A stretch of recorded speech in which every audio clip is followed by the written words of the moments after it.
La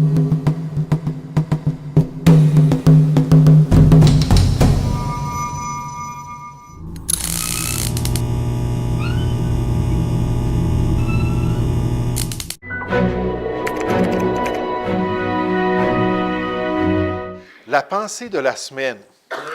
Les experts de la Bible, qui s'appuyaient sur le texte biblique lui-même, ont enseigné fidèlement que la Terre avait environ 6000 ans. Quand on se tourne et on regarde les écrits du christianisme dans le passé, les gens arrivaient à la conclusion que la Bible nous dit que la Terre est jeune. Elle a été créée par Dieu il y a environ 6 à 10 000 ans. Cependant, vers la moitié du 19e siècle, la philosophie non biblique de l'uniformitarisme, ça c'est tout simplement la théorie de l'évolution, s'est infiltrée en géologie, ajoutant à l'histoire des millions d'années. Donc, pendant l'histoire passée, la majorité de ceux qui étudiaient les chronologies puis l'histoire de la Bible arrivaient à la conclusion que le monde qui avait été créé par Dieu n'avait que quelques milliers d'années. C'était la conclusion normale qui sortait du texte biblique lorsqu'on n'imposait pas nos idées au texte biblique. Mais au 19e siècle, la perspective de l'homme a commencé à changer. D'une histoire du cosmos qui avait seulement des milliers d'années, comme on le voit ici, la perspective de Dieu dans le livre de la Genèse, et avec le calcul de toutes les dates qui sont données, c'était juste quelques milliers d'années, à arriver à une perspective de millions et même de milliards d'années. Toute une transformation dans la pensée de l'homme.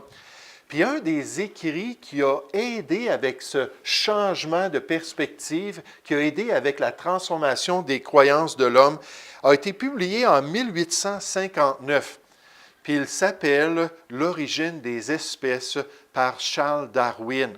Puis quand ça a commencé à être popularisé, les croyances concernant l'histoire de l'homme et l'histoire de la planète ont totalement changé.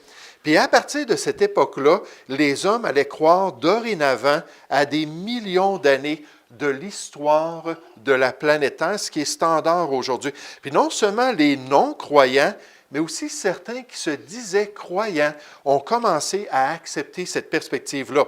Le même auteur nous dit, Nigel Cameron et Douglas Kelly ont chacun documenté le changement dans les commentaires bibliques.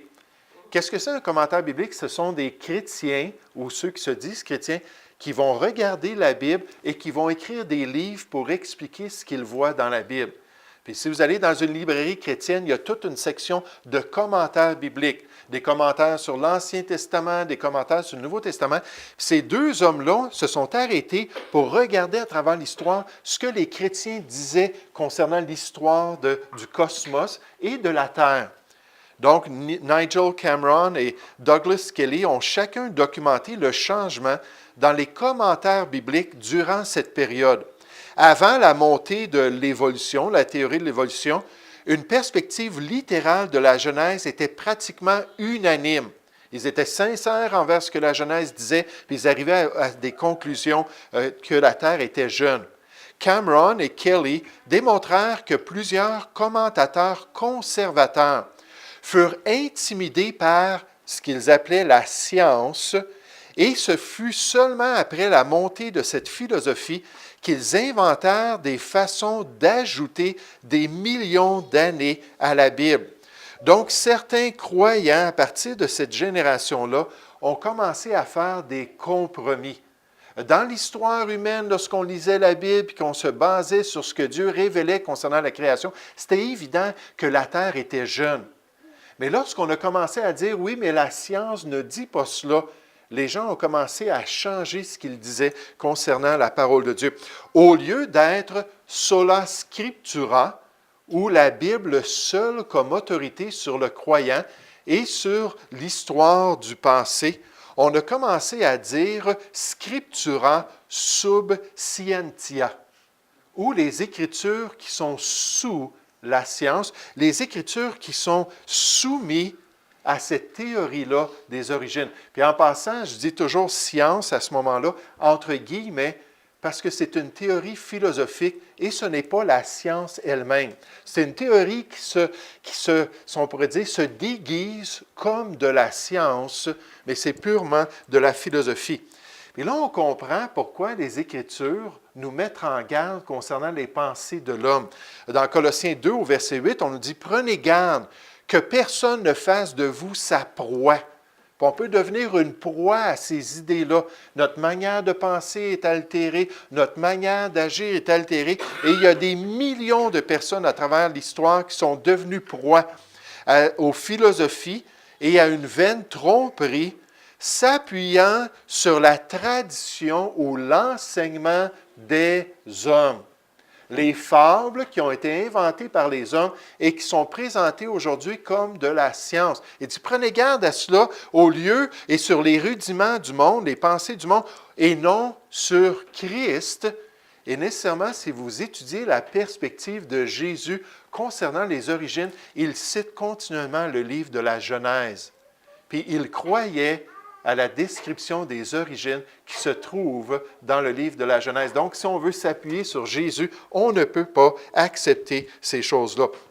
Puis c'est pour cela que les pasteurs, lorsqu'ils vont parler de différents écrits, des cours bibliques, des instituts bibliques, souvent ils vont suggérer certains auteurs, certains commentateurs, certains pasteurs, puis ils vont décourager les autres.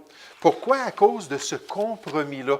À cause du danger spirituel. C'est certain qu'il y a des croyants qui sont capables de faire la part des choses, qui n'ajouteront pas foi à tout esprit, mais ils vont éprouver, ils vont tester les esprits pour voir s'ils parlent de la part de Dieu. Lorsqu'ils vont entendre quelqu'un qui va dire qu'il est un évolutionniste scientifique, un chrétien qui croit à l'évolution, là, ils vont comprendre, OK, compromis.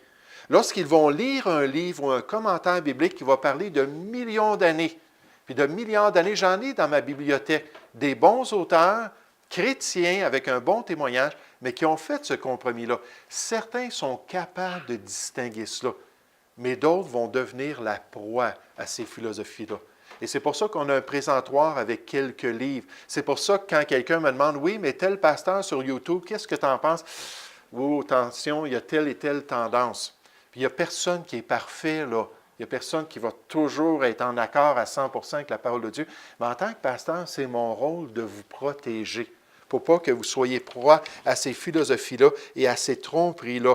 Puis dans les universités séculières, ceux qui ont des départements de théologie, les universités comme l'Université de Montréal ou l'Université de Laval à Québec, qui ont des départements où ils forment des jeunes, ces universités-là vont enseigner l'évolution et des millions d'années. Ils ont fait le compromis. Et malheureusement, il y a plein de jeunes qui sont appelés au ministère, qui sont envoyés par leur pasteur ou leur dénomination aller étudier dans ces universités-là pour revenir ensuite avec un bagage d'erreurs et influencer les chrétiens, leur présentant une philosophie humaine qui s'élève contre la connaissance de Dieu et contre la révélation de Dieu.